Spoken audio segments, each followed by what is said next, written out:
Bonjour à tous et bienvenue sur Crypto Signal. Aujourd'hui, on va aller voir la price action, tout simplement, enfin le truc habituel, pas vraiment de sujet sur la journée.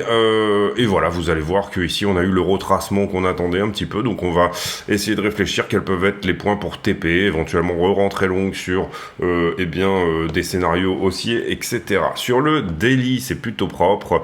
On peut voir tout de suite, et je pense que c'est totalement littéralement validé, bien sûr, qu'on a perdu les deux 1 heure qui sont là, donc on peut les enlever dorénavant. Tac, celle-ci est perdue, celle-ci est perdue. C'était des signes qu'on attendait pour effectivement aller plus bas. Personnellement, pour moi, le short a été ouvert sur la zone des 28,3 à peu près, quelque chose comme ça. Ouais. Pour l'instant, ça se passe plutôt pas mal. Sur le point actuel, on va dire qu'on est à peu près sur 115%. J'ai déjà pris 2 TP sur la zone, 2 TP partiels, et je vais vous montrer sur quels endroits et pourquoi je les ai pris, et je vais vous montrer éventuellement qu'est-ce qui pourrait ici tenir le prix vers le haut ou pas. Donc voilà ce qui a été pris pour moi. L'endroit où on rebondit, il est relativement logique également, hein. C'est plutôt propre de ce côté-là. On a aussi perdu cette 1 heure là, donc ça on peut l'enlever également. C'était les signaux qu'on attendait pour être sûr que ce short entre guillemets se passerait bien. Derrière, en price action, ce dont on va souvent jouer, ce à quoi on va s'attendre assez souvent, c'est finalement une structure, ce que j'appellerais une structure assez propre. C'est-à-dire, qu'est-ce que c'est qu'une structure propre? C'est tout simplement une structure qui va venir en permanence, là je l'ai mal tracé, pardon, on va faire comme ça. On va la faire un peu plus agressive. Une structure qui va venir en permanence retester le plus bas précédent pour remonter, retester, d'accord? Vous voyez ici que j'ai volontairement fait des niveaux comme ça. Ça, c'est la structure entre guillemets parfaite, d'accord? Quand vous êtes en tendance haussière, c'est ce qu'on va attendre du prix. Maintenant, bien évidemment, parfois vous comprenez qu'on vient faire des doubles bottoms comme ceci, et parfois vous comprenez que on vient enfoncer la structure tout simplement, et c'est ça qu'on essaye de repérer tout simplement avant que ça arrive. Ici, vous le voyez, vous avez cette vallée ici, ici en bas, qui vient être retestée assez parfaitement à ce niveau-là. Donc la zone ici, pour rebondir, présente des choses relativement logiques, hein. Dernier creux en daily, retesté désormais par le prix.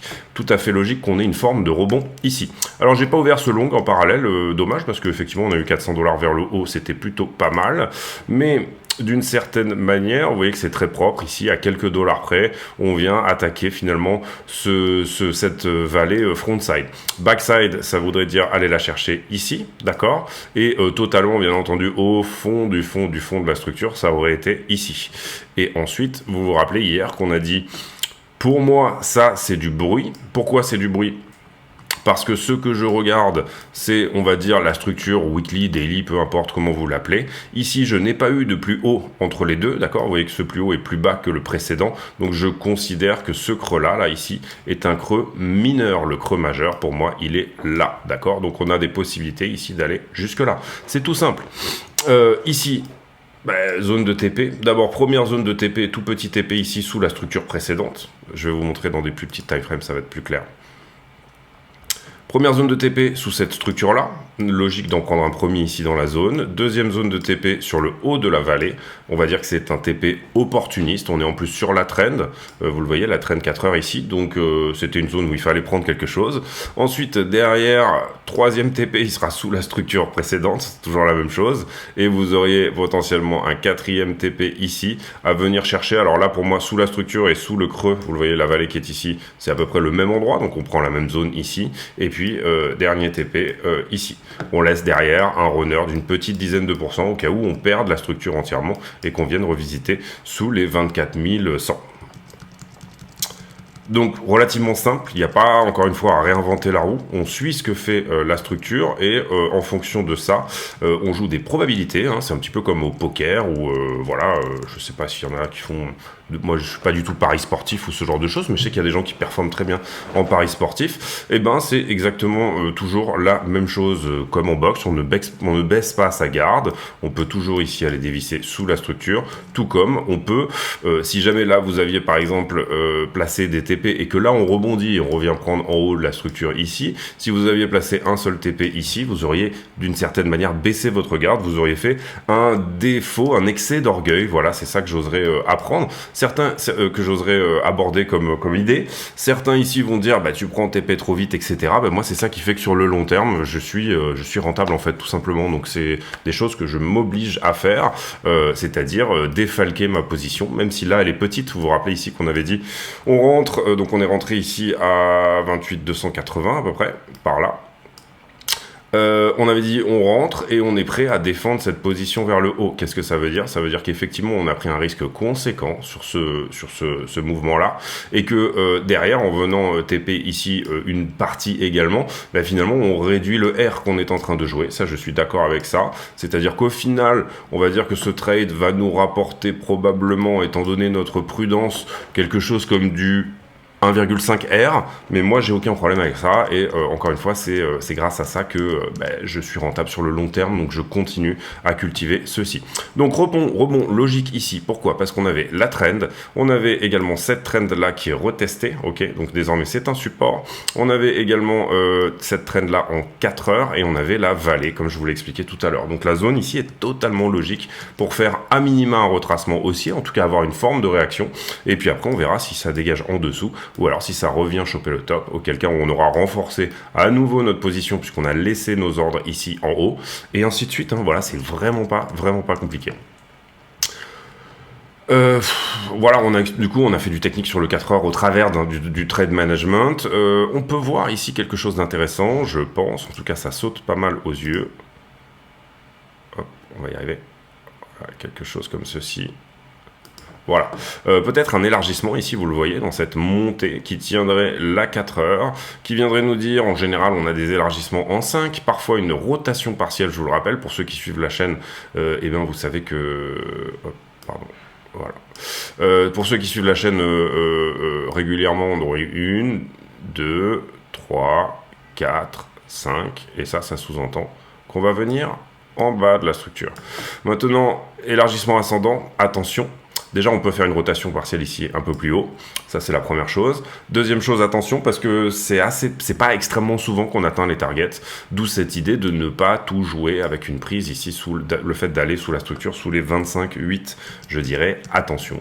Maintenant, voilà, une bonne partie quand même de votre position ici enfin, les vrais TP, ils sont beaucoup plus bas, d'accord? Là, pour l'instant, ce qu'on joue, c'est tout simplement éventuellement le fait de... presque dérisquer une position en profit. Voilà, c'est ça, si j'ose dire, c'est un peu ça l'idée. On va sur Ether. Ether BTC qui est à la très légère diminution. On s'est bien repris sur la fin de journée d'hier. Je vais vous expliquer pourquoi. Ensuite, Ether sur les pertes 1660. On vient retester ici, c'est toujours pareil, un creux, hein, d'une certaine manière, le haut de ce creux. On vient exactement au même endroit finalement que Bitcoin. Pour le coup, pardon, on vient nettoyer tout ce qui s'est passé au-dessus de cette structure-là. Donc ça, c'est intéressant également, c'est-à-dire que ici, vous aviez des stops de longueur qui se trouvaient ici sur toute cette zone-là. Même éventuellement, tous ceux qui avaient longué à partir de cette zone avaient à ce stade potentiellement mis leur stop tout simplement en profit plus haut. Et là, ce petit mouvement-là nous permet tout simplement de les sortir. C'est logique, c'est de la prise de liquidité. Si vous vous calez là, vous acceptez de devenir vous-même la liquidité. Parfois... ça peut être un coup à jouer, c'est-à-dire, bon, j'estime que mon long doit sortir à partir du moment où on revient retester ce prix-là. Parfois, il faut s'en écarter un petit peu pour laisser respirer un petit peu son trade. Ça, c'est en fonction de chacun. Moi, personnellement, en général, j'ai tendance à y aller franco sur le stop en haut. Toujours pareil, je suis plutôt une pince, mais voilà, aucun problème de ce côté-là à faire différemment de moi. En tout cas, il n'y a aucun souci. En tout cas, on voit une toute petite réappréciation, on va dire ça comme ça, puisque là, on est en 1 heure, vous le voyez en gros sur la journée.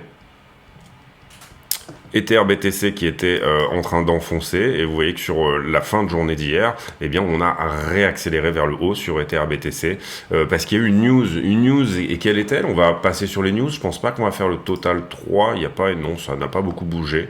On revient peut-être ici au retest du support précédent pour voir si ça passe ou pas. Mais ça n'a pas extrêmement bougé pour moi. Donc on va passer là-dessus. La news pour moi qui est sensiblement majeure, c'est que Grayscale a soumis une application à la SEC pour convertir son trust Ethereum en spot ETF. Il faut comprendre ici, je vais essayer de vous retrouver la chart. Je pense qu'elle est là-dedans. Ouais. Il faut comprendre ici que ça représente un joli paquet d'Ethereum, cette histoire, en l'occurrence 2,98 millions d'Ethereum pour un holding total de 5 milliards de dollars. Vous voyez qu'ici on a un discount, donc moins 31%. Si vous allez sur le EETH, le trust ETH de Grayscale, eh bien, vous pourriez voir votre position ici. Si jamais ça devenait un ETF spot, de fait, vous auriez payé vos ETF à moins 30%. C'est un discount. Plus compliqué quand même de transformer un ETF Bitcoin qu'un ETF spot, vous le savez, le test de Howey, etc. Toutes ces choses-là, c'est des choses qu'on a beaucoup évoquées sur la chaîne et qui pourraient peut-être faire penser que Ethereum, désormais, est éventuellement non pas une commodité, mais une security, donc un contrat d'investissement. Je pense que Ether n'a pas été présenté comme un contrat d'investissement, en tout cas pour le moment par la SEC, puisque quand il y a eu les procès contre Coinbase, les procès contre Binance, etc., Ether n'a jamais été cité comme un contrat d'investissement. Donc ici, la SEC, on va dire, nous donne quelque chose qui est un peu flou. Mais parfois, Gensler a dit que désormais, étant donné qu'Ethereum était en proof of stake, il n'y avait pas de travail de la part des investisseurs, c'est-à-dire que Bitcoin est miné, il y a un travail pour qu'il soit, il y a une forme de travail derrière pour qu'il soit, pour qu'il tourne. Alors que désormais Ether, si vous mettez de l'argent, c'est juste du stake. Donc il considère que ce n'est pas nécessairement un travail. Donc ce qu'il va falloir rejoindre ici, c'est la jurisprudence XRP et éventuellement, et bien évidemment, le fait que Grayscale nous dise, bah nous aussi on va faire un spot ETF. Ça avait été le cas il y a pas très longtemps. Je crois que c'était VanEck, si je me trompe pas, qui avait proposé un spot ETF et Arc21 à vérifier. Hein, j'ai un doute sur ce que je suis en train de dire là. J'irai voir après. Je mettrai en pause et j'irai voir tout ça. Mais il y a déjà des ETF spots qui sont effectivement proposés, ce qui explique l'appréciation par rapport à Bitcoin de Ethereum dans la soirée d'hier, puisque tout ça est sorti, vous le voyez, il y a à peu près 18 heures, il y a un certain moment. Le gouvernement US qui est en ce moment en train de payer plus d'intérêts sur les 33 trillions de dettes qu'ils ont que sur leur défense nationale.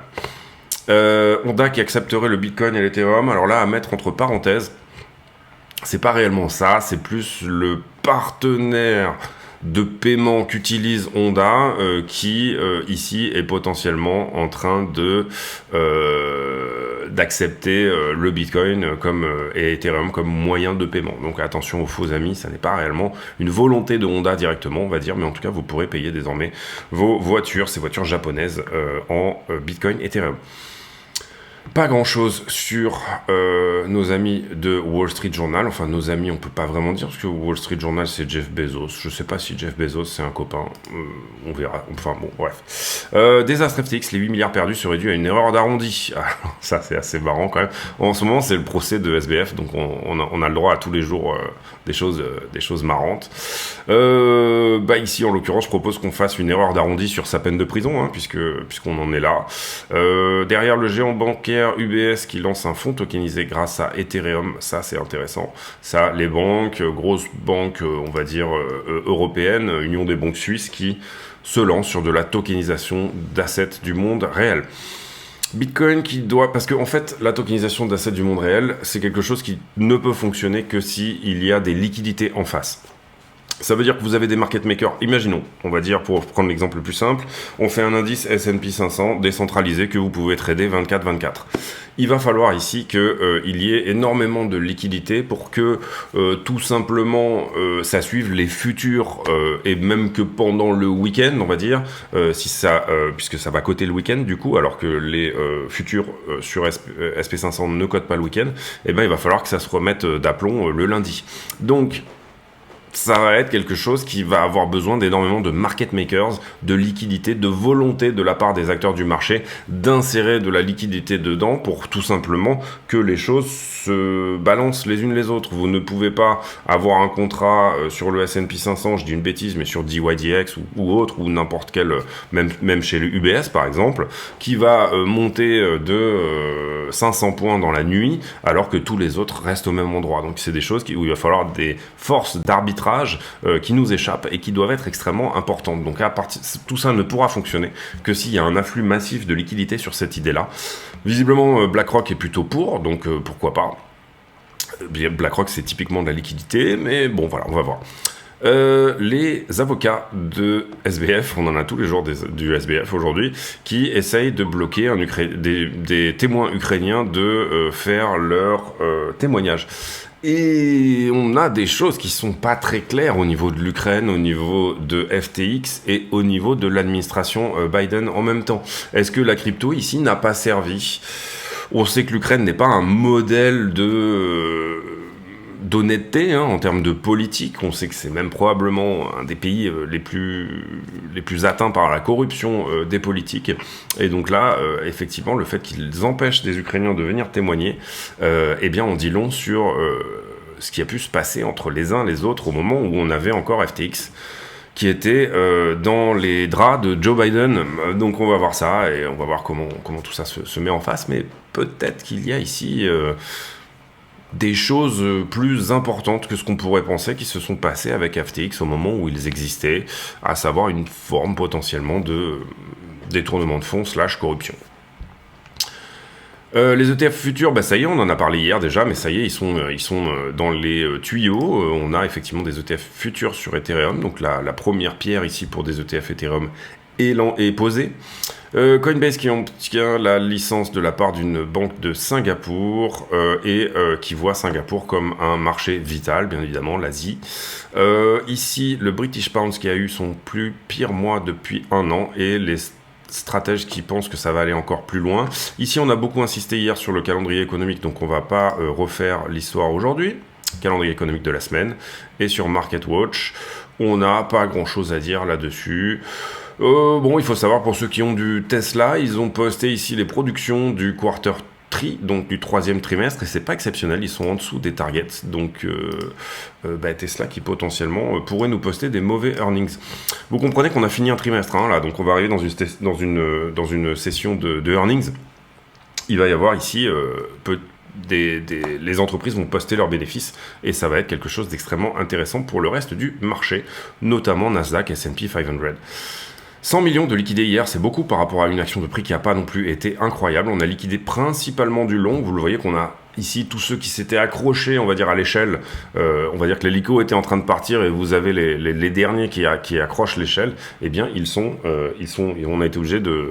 un petit peu comme dans le film, je sais plus comment ça s'appelait, mais Le Placard, je crois, où on disait une entreprise c'est comme une montgolfière, il faut lâcher du lest. Et bien là, en l'occurrence, on a lâché du lest.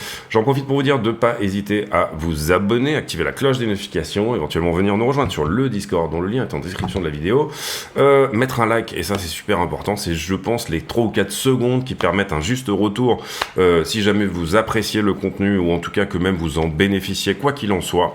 Je pense qu'on est à 10% de like en ce moment. Je sais pas combien de gens regardent la vidéo jusqu'au moment où je le dis effectivement, parce que je suis pas très bon pour ça. Mais vraiment faites-le, mettez un like. Si vous le faites même pas pour tous les autres channels crypto, faites-le pour moi s'il vous plaît, parce que voilà, ça aide au channel à grossir tout simplement. On a liquidé et également j'ai oublié de le dire, je vais sûrement oublier si jamais je le fais pas maintenant, une vidéo tous les jours en plus, c'est-à-dire on va beaucoup plus profondément dans les sujets. On ajoute également des analyses d'altcoin. Hier, on a fait Solana, bien dans le détail.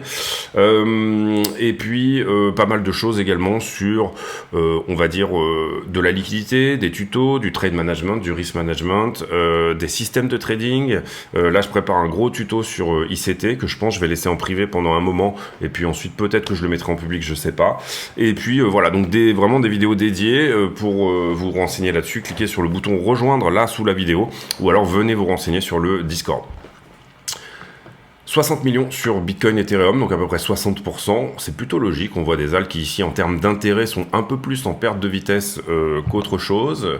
Excusez-moi, je me log là-dessus, vite fait. Tac, tac. Et tac. Alors, du coup... Ici, même analyse qu'hier, on a pris beaucoup d'ordres à la vente ici sur cette zone-là. Moi, ce qui m'intéresse, c'est qu'effectivement, il y a quand même des ordres qui sont rajoutés à l'achat au-dessus de la structure précédente qui nous a donné le pump. Donc on a du monde ici qui veut racheter. Et vous le voyez, même dans la descente, ici, eh bien, on a touché des ordres à l'achat. Donc ça signifie...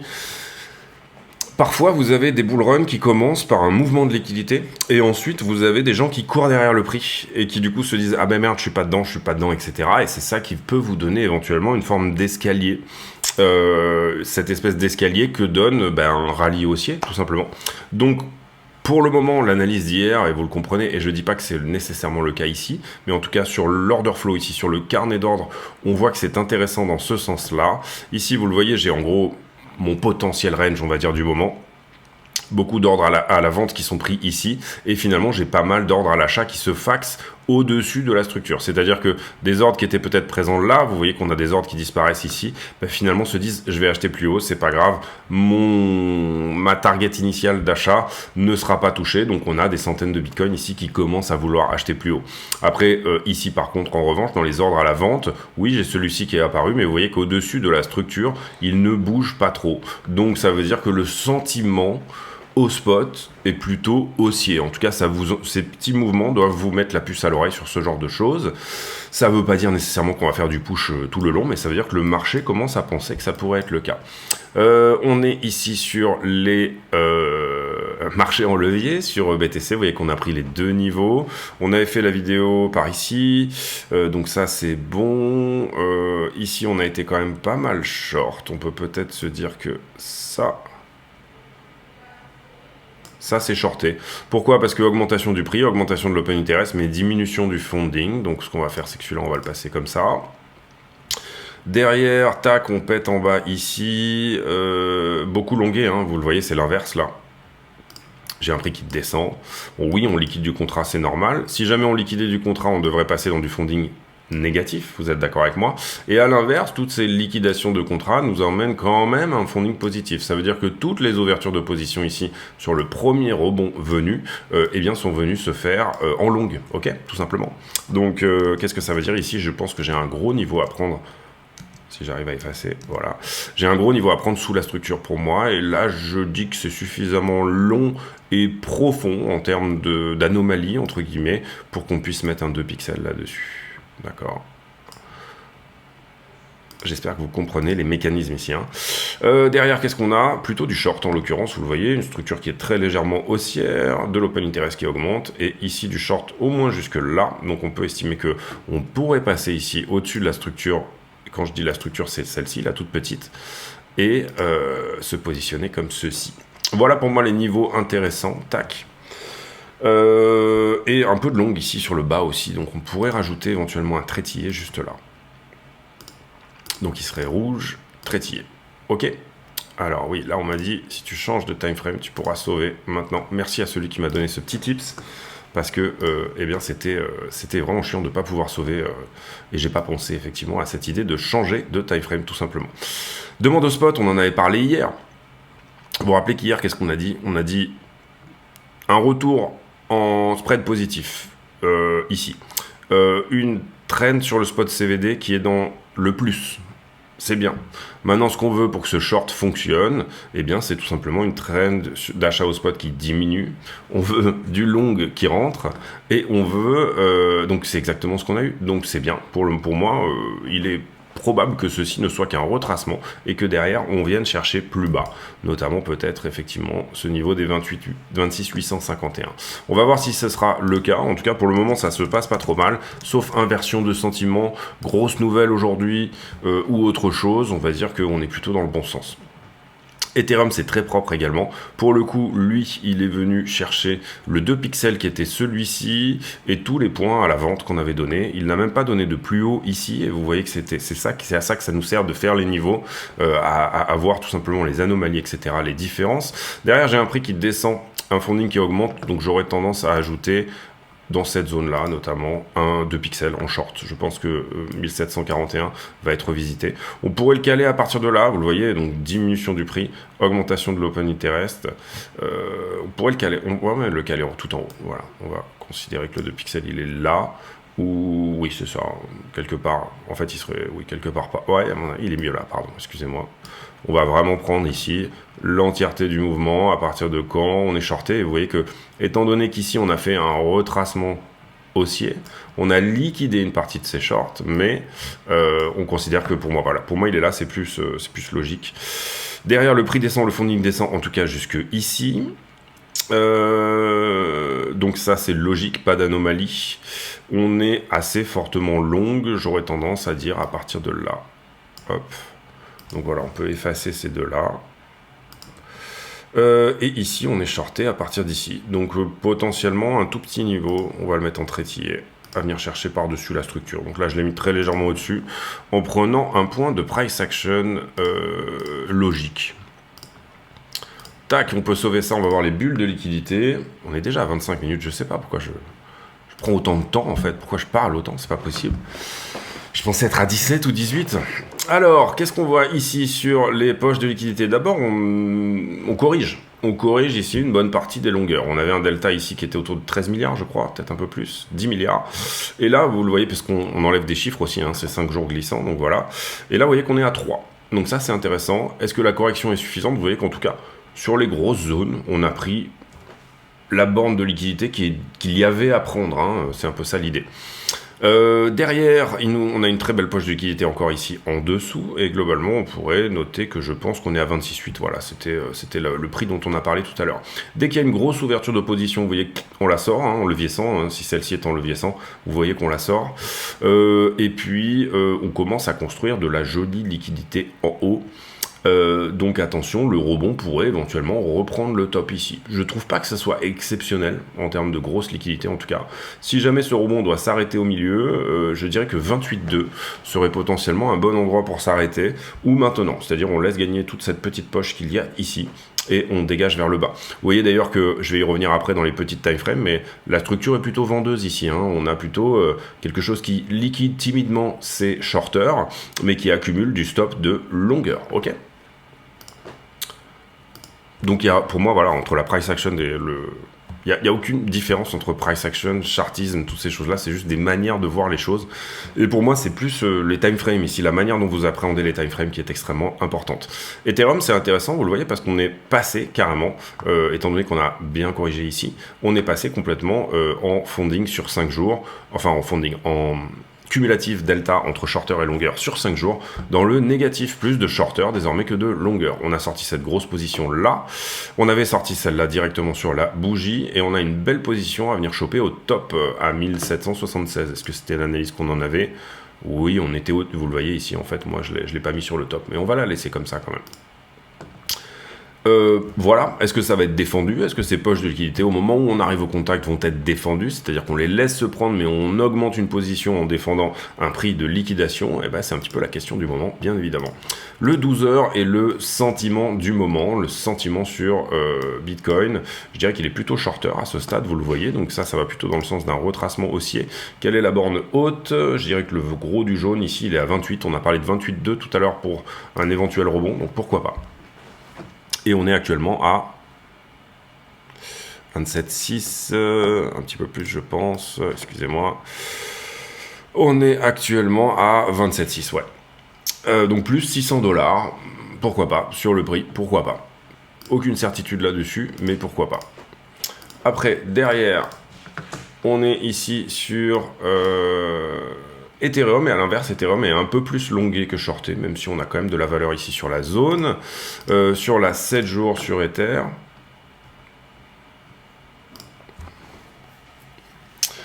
eh bien, oui, la 7 jours est extrêmement bien nettoyée sur Ether, et ça enverrait ici plutôt, ça nous renverrait Ether plutôt vers les 1500-1550 $. Un peu de liquidité intermédiaire ici, mais c'est pas énorme, vous le voyez ici, si on vient chercher 1725 par exemple, voire 1750, pourquoi pas, sur un retracement haussier, mais c'est pas énorme. Et sur BTC, Quantité de shorters au milieu, bah, ça commence à forcir. Par contre, je trouve qu'il y a quand même un peu plus de monde sous les 27. Il faut voir, si on latéralise sur la zone, on a des bonnes chances de faire un retracement haussier plus important, puisque les shorts rentreraient plus.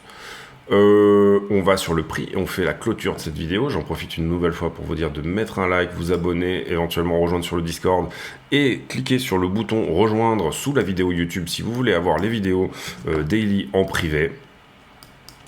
Alors, donc on a parlé ici déjà pas mal de la price action, etc. et de ce que pourrait nous donner tout simplement l'idée de cette structure en ce moment sur BTC. On va juste aller ici sur le 15 minutes. Sur le 15 minutes, vous le voyez, cette structure-là est plutôt vendeuse. Est-ce qu'on n'aurait pas ici, par exemple... Ah, c'est pas extrêmement propre. Moi, j'aime bien quand c'est bien propre, là, vous voyez, bon, j'ai cette petite mèche en dessous. Et ça, on va le mettre donc sur en 15.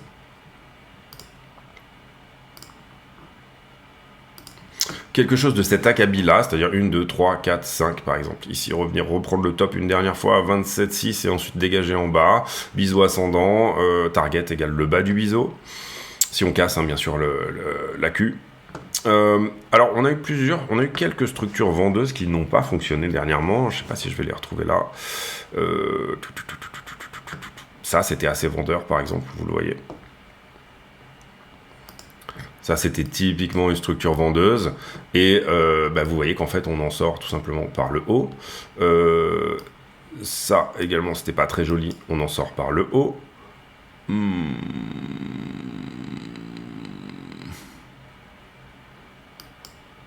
Ça, bon, on en sort par le bas. Enfin, vous voyez, c'est arrivé dernièrement dans la structure dans laquelle on est actuellement, qu'on ait des structures qui ont des têtes de « Ah, j'aimerais bien rentrer à la vente », parce que ça me paraît être quelque chose qui va, qui a accumulé du stop longueur et qui, derrière, ne l'a pas fait.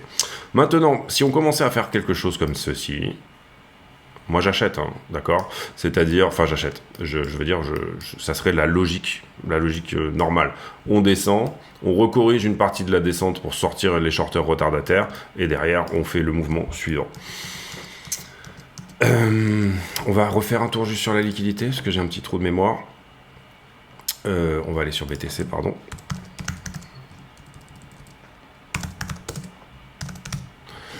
On avait parlé des 28,2 éventuellement à la hausse, c'est ça. On avait parlé de donc 28,2, ça nous emmènerait quelque part quasiment par ici, hein, revenir retester quasiment le top en fait, hein, finalement. Ça c'était dans les poches de liquidité. Et on avait parlé en bas de venir sous la structure. On a encore 2 pixels ici autour de 26,8. Allez, si je devais donner un scénario privilégié, prépondérant, étant donné qu'on n'a pas énormément de valeur ici entre les deux et que la poche de liquidité ici est pas encore substantielle, je dirais que si on traîne pas trop dans cette zone-là, c'est-à-dire que mon scénario privilégié, ça serait de revenir ici au-dessus, casser ce biseau par le haut, hein, c'est pas trop un problème non plus. Revenir retester ça, couvrir cette imbalance et se faire rejeter sur la zone. Si je cherche une imbalance autour de 28,2, je vais la voir aussi par ici. Donc ça, c'est une possibilité également.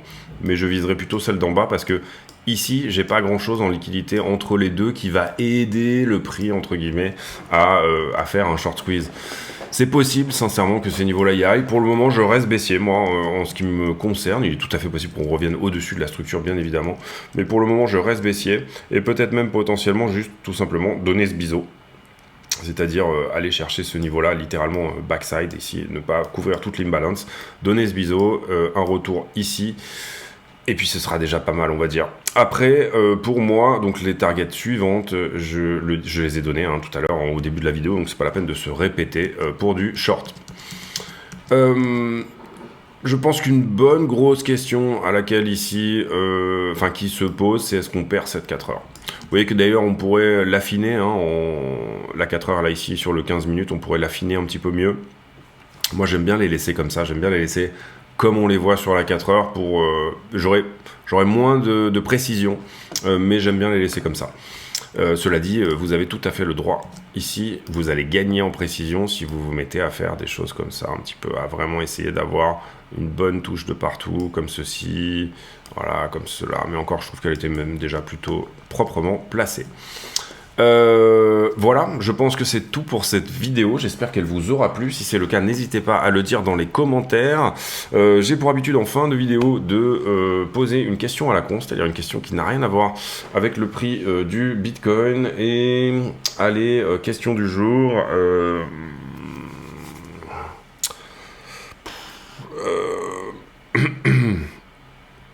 Ah, je tombe que sur des questions que j'ai déjà posées en fait. Alors la dernière fois on a posé une question sur effectivement pour le coup qui avait un lien avec la crypto, c'est-à-dire quel est votre avis sur ce qui va se passer sur Bitcoin, et j'ai eu plein de réponses intéressantes. Donc aujourd'hui ça va être sur Ethereum contre BTC. À votre avis, quelle va être la suite sur Ether contre BTC? Est-ce que vous pensez à un flipping? Est-ce que vous pensez à un regain tout simplement d'Ether et à la cassure par exemple de ce biseau? Est-ce que vous pensez à un retest de la résistance historique ici au 0,080 qui nous emmènerait quand même une bonne appréciation d'Ethereum par rapport à Bitcoin? Ou est-ce que vous pensez tout simplement que le monde va s'affranchir de Ethereum? On voit ici 44% d'appréciation potentielle par rapport à Bitcoin. Ou est-ce que vous pensez qu'on va retester cette vieille trend ici qui n'a encore jamais été vraiment retestée? Voilà, quel est votre avis sur Ethereum contre Bitcoin? Ça m'intéresse. Donc du coup, pour le coup, ça sera une question à la con, mais qui a un intérêt en ce qui concerne la crypto.